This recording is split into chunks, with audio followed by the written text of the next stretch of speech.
Ladies and gentlemen, today we're going to be reviewing and reacting to Craig Button's newest 2025 NHL Draft Rankings. Now, I have been told that this list gets very interesting. The only thing I know is that James Hagens is 6th overall. Let's talk about it. So make sure you watch till the end as we go through this entire list and all my thoughts and big surprises. And make sure you hit that subscribe button if you're new for more hockey content and draft content as we lead up to the 2025 NHL Draft this summer, presented by BetUS TV. Now, to start things off, let's first talk about the headline here for the article saying that it's Craig's list and that Misa climbs up to number 2 after an exceptional season. And I gotta say, burying the lead just a little bit. But let's start out with Craig Button's top 3, where he's got Matthew Schaefer at number 1, Michael Misa at number 2, and then Porter Martone at number 3. Now, interestingly, with the write-up, we don't really get any information on Matthew Schaefer himself, really just about Michael Misa and him propelling himself up to number 2. Saying that Misa was number 5 in September, number 3 in November, and number 5 in January, now number 2 in March. I'm a little bit curious as to the reason why he dropped 2 spots going from November to January, where his scoring and play was still pretty consistent. But I think we can all agree, even from January onward, he's gotten to an even better level somehow. As Craig Button mentions, though, of Misa being back in number 7 in September, that was about the range of the draft that I had him at the start of the year. I wasn't really sure what to make of him considering the lack of ice time after playing on a stacked Saginaw team last year, but he's really carried that team by the horns, and this year has been by far their best complete player, and to me, the best player in the CHL this season. He's been monstrous, and you guys know I love him. We have a whole video of Michael Misa and why he's my favorite prospect and best prospect in this draft class, but just the complete game, the way he's able to feed off his teammates, use them in the correct ways, and just get the best out of everybody. He's such a complete centerman and somebody that you need to have on a Stanley Cup winning team. Then he talks about Porter Martone, and I think if Misa wasn't having the production he was having, if he was just off the map completely, we'd be talking about Martone and his production a lot more. I mean, the fact that he got 37 goals, 98 points, 57 games, that's an elite OHL season, and for a long time was tracking similar to Misa's point per game. But enough of that top 3. Let's go into what is actually the most interesting part of this ranking, which to me is that 4 through 6 range. You have a pretty clear difference having Anton Frondell at number 4, Roger McQueen at number 5, and then James Hagens at number 6. This to me is the situation that I want to talk about the most in this video because it fascinates me. Now, interestingly so, there was no write-up or description on Anton Frondell, which I think is a bit disrespectful considering his 4th place on the list above players like Hagens as well, and has been so exceptional over these past couple of months in the Allsvenskan. He's somebody that definitely is worth talking about, but not even a sentence? Come on, man. But to me, easily the most important thing here is the Roger McQueen placement, because at 5th overall, it's similar to what we've seen all throughout this year, especially earlier on in the season, where McQueen was pretty widely known as a top 5, at least top 8 type of pick. But the stock slowly started to decline, of course, with the major back injury he suffered at the start of the season, which took him out for a long time. I thought originally it was going to be at the start of the year that he'd come back, and then he got pushed back another month, and then another month, and has come back in the last couple weeks, but has been off and on the ice. He's been a player that got injured as well, he re-aggravated the injury, has been off and on, and has played games here and there, but ultimately only finished with, as Craig Button says, 17 games and 20 points. Now, as Craig says, he's not a wild card because of his skill or potential. He's a wild card because of that type of injury. I feel really lucky I've been able to watch him for 3 years and have seen the progression of how gifted he is. Now, I could absolutely understand if you look at the just pure potential in a player, why you'd have a player like McQueen in the top 5. The size and what he's able to do in one-on-one situations, especially in tight on the goaltender, is exceptional. I mean, the between the legs goal, he does stuff like that from time to time, and it's pretty magical to watch. When we look at McQueen, though, there's a few reasons why he finds himself outside of the top 10 for me. For one, I think back injuries are nothing to mess with. I loved Caden Lindstrom, but once I heard about that, it really started to bring up some questions about that, and he's been out for the entire season with that injury. In McQueen's case, it doesn't seem like it was as bad, but he was re-aggravating it, and it really kept him out of a lot of this season, which he should have been playing otherwise. But I also question the theory that I've seen a little bit that McQueen would be a top tier pick, a top 3 guy if he played the entire season, and I just don't think that's the case. Maybe there's a team out there that would be crazy enough to do it, like if the Anaheim Ducks somehow got 3rd overall, for example, but I look at what McQueen has actually done this season, and at least on a game-to-game basis, I just don't see much that really inspires me. There's a couple of plays here and there every few games that are really high-end plays, obviously, like the between the legs goal and some other key moments, but I don't think he's much of a team player. Defensively, he's really not engaged whatsoever. There are times where he uses his body well, but he also is not the most dominant physical player either. He's not not somebody that's laying out big hits or really dominating competition with his size. And you look at the performances in 17 games, 10 goals, 10 assists, 20 points. It's all right. But for a top 5 pick, I'd expect a little bit more production there, even if the season has been up and down. But he had 11 points in his first 8 games. And then since returning in the 9 games since, he's had nine points. I mean, he's been all right. He's been okay since coming back, but I don't think has really inspired me much further than he did before. I think McQueen is a very talented player. He showcases that in his highlight reel moments, but I just feel like there's a long way to go.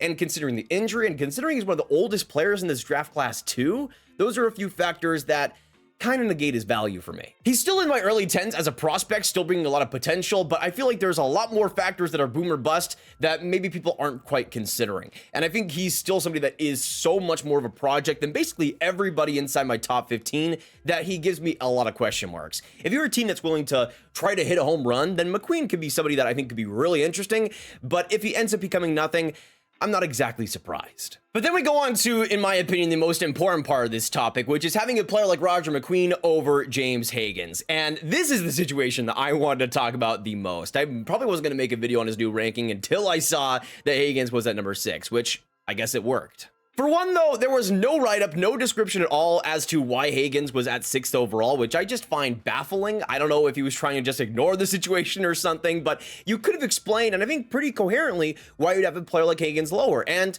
I can see the reasons why. He's somebody that hasn't been absolutely dominant at BC, and I will grant you that. I think in terms of the expectations, he's been a little bit of a disappointment, especially considering the weapons he has to work with, but I do want to give a lot more context because I think in Hagens' case, he's still playing well, still doing pretty amazingly as an NCAA freshman, and I just think our expectations might have been a little bit out of whack. Especially when you consider the recent players that have come into the NCAA the past couple of years, in Adam Fantilli and Macklin Celebrini, 2 guys that have come in immediately and have been absolute kings in their conferences, in the league, just absolutely destroying in terms of the production. In terms of Hagens' case, he isn't quite doing what those guys have done. A point per game this year in 35 games, 10 goals, 25 assists for 35 points. At the World Juniors, I thought he was brilliant though for the US in 7 games, 5 goals, 9 points, came up with some clutch moments there as well. I think he's a player that widely is just kind of a victim of his own expectations. How good he was last year and how absolutely dominant he was in the NCDP, how he was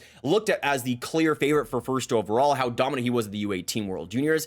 I think that's kind of been a negative for him because this year, even though I think he's done well, because of that disappointment, I think he naturally goes down in rankings. But I want to make it clear that I don't think Hagens should be outside the top 3. I still think his skill set is absolutely radiant, and you still see it out there. I think one of the key things that Hagens has gotten better at this year has been his overall game, especially as the season has gone on. He's gotten more physical, more engaged, more intense in all 3 zones, and I think that'll help him in the future. I think he's just figuring it out, especially earlier on in the season. It was a weird timing thing for him, getting used to that physicality in the NCAA, which is a really hard thing to do. Not every player is a Celebrini and a Fantilli, and I think that's okay. But in Hagens' case, I can understand why he's outside the top 3 for you, but the skill set there and how he's translated and adjusted throughout the season, I think shows the potential he still has. I'll point you to a 2nd overall pick in Matty Beniers back in 2021, who was pretty similar to a player like Hagens in terms of production. 10 goals in his draft year back in 2021 in 24 games, getting 24 points. He was a player, though, that I think had maybe more of a pure base defensively, but was still able to go at a 2nd overall position. And I'll grant you this, that I don't think Hagens at this point is the franchise type of center that he maybe was going into the season, but I don't think that's a position to rank him all the way down to number 6. He still has a lot to give, and I still think he'll be a great offensive center, just not this unbelievable one that we were maybe expecting. To me, though, the skill set and the position that Hagens can play in a lineup is still extremely valuable and worthy of a top 3 pick to me. So even though we'll disagree with this, I can understand where they're coming from. I just think in the case of Hagens especially, the expectations have really hurt his draft stock, which is just unfortunate. Especially when you consider what a player like Michael Misa has been able to do in his draft year, exceeding pretty much every single expectation and breaking some massive records. A player like Hagens, who's just been having a good draft year, I understand. It's not what we wanted, but he's still going to be a great player. Now let's talk about the rest of the top 10 here, where we have Caleb Desnoyers at number 7, Cameron Schmidt at number 8, Victor Eklund at number 9, and Jake O'Brien at number 10. Now, Desnoyers, Jake O'Brien, those positions I think do make sense. Schmidt versus Eklund, though, this is just kind of disrespectful to me. This placement, maybe even more than Hagens, confused me the most. I think Cameron Schmidt has some good offensive qualities, but I think is much more of a late first rounder rather than somebody you can bet on in the top 10, especially over a player like Eklund. The production has been pretty decent this year, especially in the goal scoring department, 40 goals and 78 points in 61 games. He's especially good on the power play, a very opportunistic scorer, but I look at him and he is extremely small. He plays like it, and I just don't think he has much of an impact, especially on the rush in terms of pushing pace either. He's a finisher, I would say, and a pretty good one, but at 5'7", I think he's pretty limited.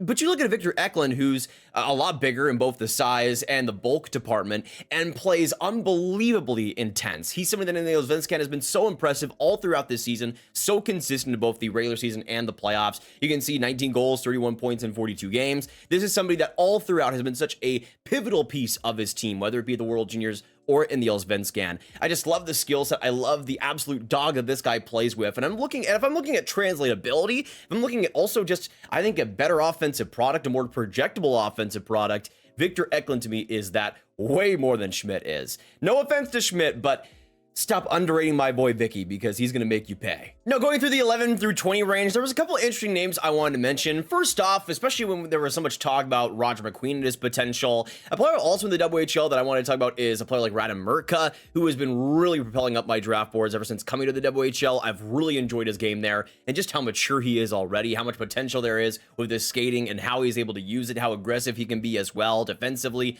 I absolutely adore him. But there was so much talk that Craig put out there about Roger McQueen's potential, but somebody who I think also brings up that type of upside, and a player like Mrtka is at number 15, which I don't really understand, because I think he's a very refined product already, but somebody that you could see the potential with. You could see how much better he could get. I've loved him quite a bit. He's willfully inside my top 10, and I think at number 15 especially. That's a defenseman that I doubt will get up to that range on draft day. I do want to mention as well, I did recently watch another game of Kashan Aitchison, and it was a lot better than the last, so he's somebody that has also re-entered my top 20. If we're talking about energy, if we're talking about just pure dog out there, Kashan Aitchison is just so much fun to watch. He's going to be an immediate fan favorite, even though there are some times where the decision-making can be a little bit off.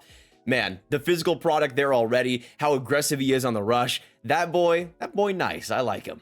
I did also want to give a shout out to Justin Carbonneau as well at 16th overall. Another player like Aitchison that has gone, at least from the start of the season, from the top 20 out of it and then back into it. I think Carbonneau has really improved as the season has gone on. To me, there's some comparisons that have been made out there, and I do agree with it. He's kind of like a light Beckett Seneca, where he's so dynamic on the rush in one-on-one situations. He is so lethal with his deking ability and how creative he thinks the game. I absolutely adore this kid, though. On the power play with his goal-scoring ability, there is a lot to like there. I mean, 46 goals in 62 games of the QMJHL, just dominant production there. He's a big fan favorite for me, though, and I think he's a lot closer to a player like Desnoyers than I think he's getting credit for. Now, talking about the rest of the first round here, there's a few names that I think are worth mentioning. One is Carter Bear, who I think still in terms of talent and potential is a top 10 pick for me, similar to Victor Eklund, where he's a smaller player, sure, but the way he plays is so translatable. The really rough part, though, is the lacerated Achilles, which is one of the worst injuries to have in hockey, especially with how hard he plays the game. That'll be a really hard injury to come back from. Testing that impact, testing that security on his legs. That'll be an interesting one. I still think he's worthy of a top 15 pick, but more so on the back half because of it. It'll be interesting to see where he goes out on draft day. If he goes outside the first round, I understand it. That injury is going to be rough, but we'll see what happens. Still somebody that I hope is able to get back from that recover, because he's a special player. I will say as well, a player that I maybe discounted a little bit before the season and of heading throughout a lot of this year has been a player like Brady Martin, who finds himself at 20, but I think that's a pretty respectable spot for him at this point. He has been excellent over the past couple of months, really showcasing that physical play and being more impactful in all three zones, rushing up the ice as well, being more confident in his offensive skills, because the physicality and just how much he's able to will his way over opponents has always been there, but using that more in a skillful direction, using that more every single shift, I think has been a pretty important development. He's somebody that has been really hot over the last little bit, a really big riser. I wouldn't be surprised if he ends up side the top 15 because of it. And then on to the second round, I did want to give a mention to Theo Stockselius. I kind of respect this placement, honestly. This guy is just so much fun. Another player like Brady Martin as well that has really caught fire over the last couple of months, has just been a pure goal scorer, and in terms of the height as well, 6'2", 176 pounds, the guy is big and plays like it too. He's gotten a lot better though recently. And in terms of potential, is another guy that if you like the size and creativity combo is going to be really high on your list. I would not be surprised though if he ends up being a first rounder. Really fun guy. I also want to mention, though, Blake Fiddler at 34, another player like Kashawn Aitchison that I've watched recently. I've liked him all throughout the year, but this last viewing was a little bit rough, a little bit lackadaisical. I do want to see Fiddler become more of an assertive defensive player, which is somebody that I think has been a big reason why a player like a Radim Mrtka has leapfrogged him for me, and why he's such a high-profile player for me, is the defensive acumen, how smart he is, how much he is able to just be aggressive in every right position. In Fiddler's case, there's a lot of good defensive habits, there's a lot of good moments, and the instincts there are good, but he isn't quite applying himself as consistently as I'd like with Edmonton, but there is still room to grow there, of course, and I'm hoping he's able to reach that. I still think a first rounder in terms of potential, absolutely, but I could understand why he'd be outside of it. A player I don't really understand being outside the first round is Brandon Coots, big-time center for the Seattle Thunderbirds. I've really liked him this year in terms of the maturity and how well he's able to rush up the ice. The skill set there, I think, is also a little bit underrated, but leads in a lot of key areas. I like him a lot, and I think he'll be a really great definitive third-line center someday. Nothing absolutely crazy, but something that can hold his own in all three zones. Outside of the first, I think is a little bit crazy, especially for how well he'd fit as a late first rounder, as a responsible, skillful center that teams always like to take. Oh boy, here we go. Number 54, he has Colin Potter, and this might be the biggest contrast in terms of position between me and Craig so far. I personally love Colin Potter. He's inside my top 10, and I don't really understand the reasonings that he'd be outside of it. He's a pretty young prospect in the NCAA. He's the youngest player, I think, in the NCAA this year, and I thought he did pretty well, especially towards the end of the season. He ended up with 13 goals and 22 points in 35 games. For an Arizona State team that was kind of all over the place, had some good moments, but he was kind of up and down the lineup at different points. He was playing center all throughout though, so that is an important thing to note, and I thought he did really well there. The face-off ability was maybe the only thing that was kind of raw to start things out, but I thought he got better throughout the course of the season. But in terms of pure skill and pace and potential, Colin Potter to me is one of the best centers of this draft. Somebody that I just love so much with the way he leads through his skill and is always so confident with it. I think he is just going to be so much fun, and somebody that I think is going to absolutely explode next year in the NCAA. Is somebody to keep an eye out though for, because I could definitely see him going in the second round, but I don't think he should. There's not really many issues either. I think he's gotten better physically, and if he adds more muscle especially, he's going to be a really dangerous player. I just don't really understand it, why you'd have a player like Adam Banak at 46, who's a lot smaller, plays a lot smaller, and even though he's been doing well offensively in the USHL, there is a big difference between USHL play and NCAA play, especially in the NCHC. In Colin Potter's case, I think he might be one of the more underrated prospects of this class, and maybe that's just my opinion, but that's the way I see it. But then off to the rest of the top 64, and I did want to give a shout out as well to Alexei Medvedev, who is quickly becoming one of my favorite goalies of this class. Sure, he's under an absolutely gargantuanly stacked London Knights team. I understand that, but I thought he's been great throughout this season. It's been one of the main reasons why London has been so competent. He has a .912 save percentage in the OHL this year as a draft eligible, which is awesome to see. Definitely one of the top goaltenders, if not my top goaltender in this class. Personally, for me, I don't think there's any goaltender worth a first round pick, but I think there's quite a few that are just outside of it in that second round that I think are pretty easily worth it. Of course, Medvedev is right up there for me. Overall, besides the top 10, I would say, I think the rankings were pretty similar to what I would have besides Colin Potter, besides Radim Mrtka, besides a couple of spots here. I think it was pretty sound. I could understand the reasonings for some of these picks, and even at number 6 with Hagens, I can understand the reasonings for it. This draft is just so wide open, so wacky that, you know what, you can go in so many different directions with it, and that's what I kind of enjoy with this draft the most, talking about it, especially with you guys, because it's been a wild ride so far. But before we go, I want to talk about today's sponsor in BetUS TV, the place to make your hockey picks all throughout the season. They also got odds on the NHL draft this year as well, so if you're looking to make picks throughout the daily NHL games, the playoffs, and the draft this year, BetUS TV is the place to do so. That's gonna be it for today, guys. Thank you so much for tuning in. If you enjoyed, make sure you hit that like button, hit that subscribe, and hit the notification bell for more draft content just like this down the road.